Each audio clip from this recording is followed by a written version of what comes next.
Pamätáte si zbierku pre detskú neonatológiu, vďaka ktorej sa vyzbieralo viac ako 329 000 eur? Zaujíma vás, prečo bola taká úspešná, prečo vtedy nepomohol štát a aké príbehy sa odohrávajú na neonatológii v Košiciach?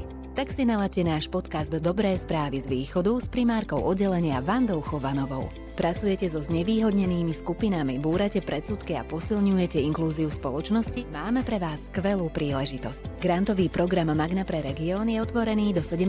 februára a prerozdelí 20 000 eur na projekty, ktoré menia svet k lepšiemu. Viac info nájdete pod videom. Rok 2024 nebol pre mimovládky jednoduchý, no aj napriek výzvam sme dokázali pomáhať ľuďom, komunitám aj školám. Ako sme to zvládli? Čítajte na našom webe. Link nájdete v popise.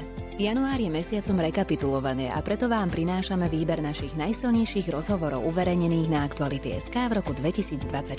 Sľubujeme, že po ich prečítaní sa na veľa vecí začnete pozerať inak.